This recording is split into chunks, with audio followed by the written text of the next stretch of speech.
자, 오늘 준비한 해설 바로 시작해볼까요? 요즘 어딜 가나 AI 얘기뿐이잖아요. 인공지능이 일자리를 뺏는 건 아닌지, 터미네이터 같은 세상이 오는 건 아닌지, 이른바 기술 특이점에 대한 걱정이 참 많습니다. 그런데 오늘 우리는 완전히 다른 차원의 특이점에 대해 이야기해 보려고 합니다. 바로 사람 특이점인데요. 고대 동양의 예언서인 마룬론과 인류의 미래를 연결하는 아주 기가 막힌 분석을 하나 가져왔거든요. 수백 년 전 쓰인 이 텍스트가 어떻게 지금 우리의 현실을 이렇게 꿰뚫어 볼 수 있는지 끝까지 한번 따라와 주시죠. 오늘 살펴볼 내용의 큰 그림은 이렇습니다. 먼저 방금 말씀드린 두 가지 특이점을 비교해보고요. 이 오래된 예언 속에 도대체 어떤 암호가 숨겨져 있는지 풀어볼 겁니다.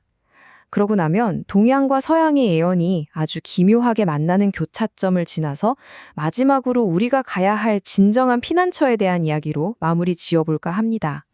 그럼 첫 번째 주제로 넘어가 보죠. 방금 말씀드린 그 두 가지 특이점이 도대체 어떻게 다른 건지, 자료에서 이 두 개명을 어떻게 대조하고 있는지 한번 보겠습니다. 보통 특이점이라고 하면 자연스럽게 기계나 인공지능이 스스로 진화해서 세상을 지배하는 그런 외부적인 사건을 떠올리게 되잖아요. 그런데 오늘 다루는 자료의 관점은 완전히 다릅니다. 인류의 궁극적인 운명을 기계의 발전에서 찾는 게 아니라 우리 스스로가 이뤄내는 엄청난 내면적, 영적 도약으로 보고 있다는 거죠. 그러니까 진화의 포커스를 차가운 기계가 아니라 다시 우리 자신, 사람에게 맞추고 있다는 점에서 굉장히 날카로우면서도 신선한 통찰이라고 할 수 있습니다. 문헌에서는 이 경지를 가리켜서 하늘이 사람에게 내려오는 시대, 한자로 천강제인이라고 부르는데요. 한번 상상해 보세요.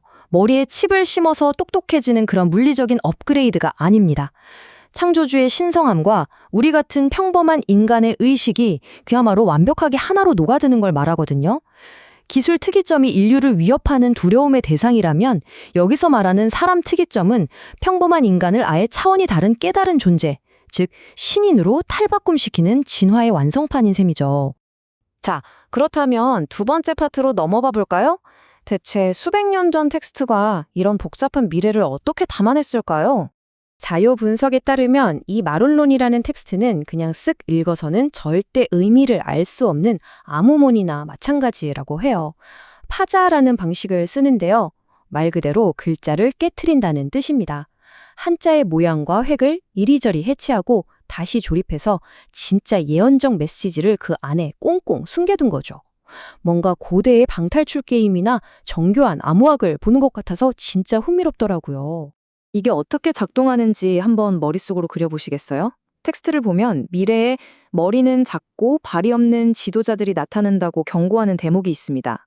자, 위쪽 머리 부분을 작게 솟아오르게 그리고 아래쪽 두 발은 허공으로 날아간 것처럼 없애서 합쳐보세요. 네, 맞습니다. 바로 불화자가 됩니다. 세상에 실천하는 행동력, 즉 발은 하나도 없으면서 입으로 불을 뿜듯 세상을 혼란스럽게 만드는 거짓 지도자들을 이렇게 시각적으로 기발하게 묘사한 겁니다. 가만 생각해보면 오늘날 말만 번지르르하게 앞세우는 일부 가짜 전문가들이나 지도자들의 모습과 묘하게 겹쳐 보이지 않나요? 반면에 완전히 반대되는 아주 희망적인 암호도 있습니다.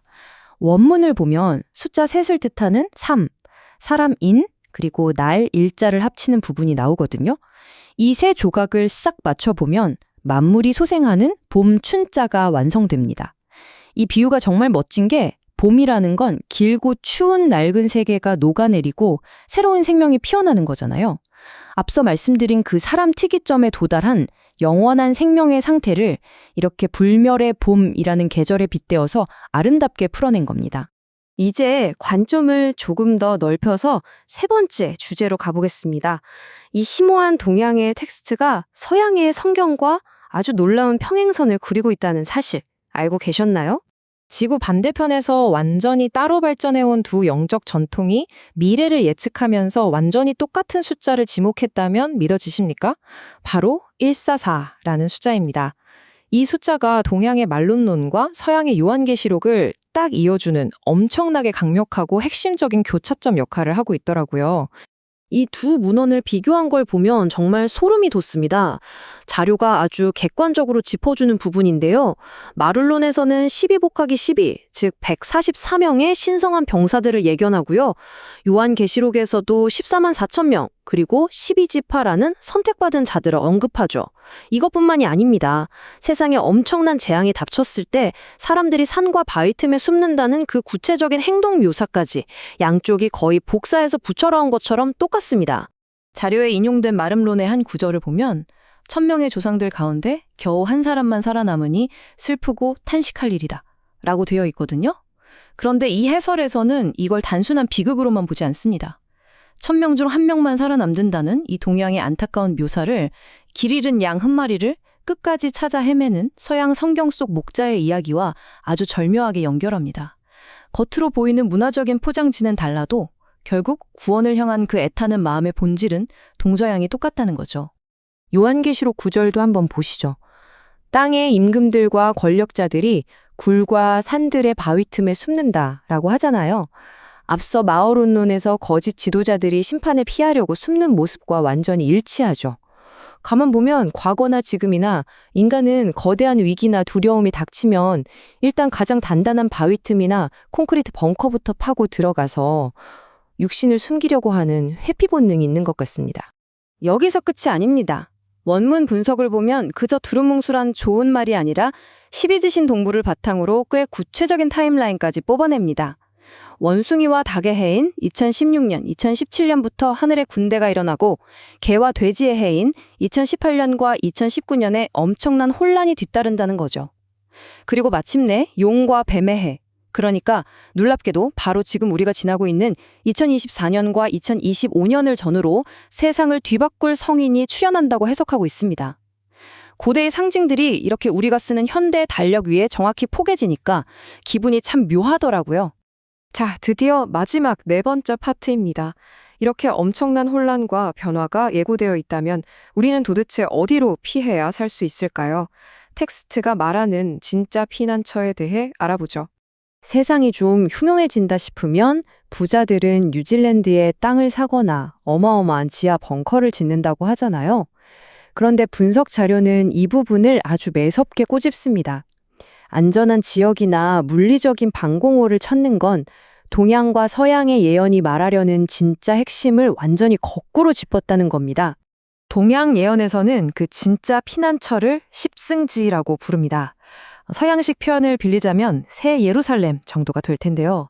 중요한 건 이게 지도 어플을 켜서 위도, 경도를 찍고 찾아갈 수 있는 장소가 아니라는 겁니다.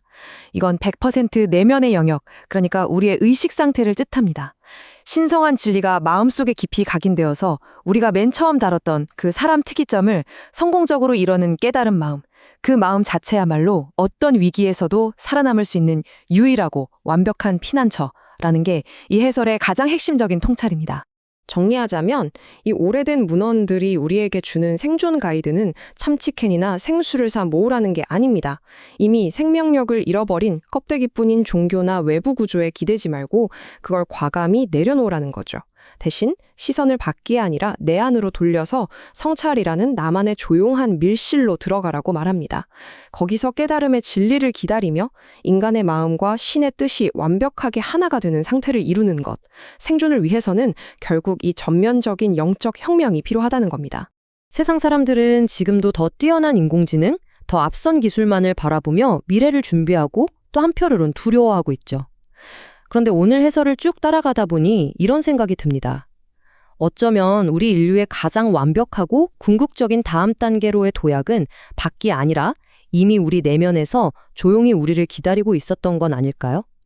진짜 특이점은 서버실이 아니라 바로 여러분 자신 안에 있을지도 모릅니다. 오늘 전해드린 이 묵직한 질문이 여러분에게도 새로운 영감을 주었기를 바라면서 오늘 해설은 여기서 마치겠습니다.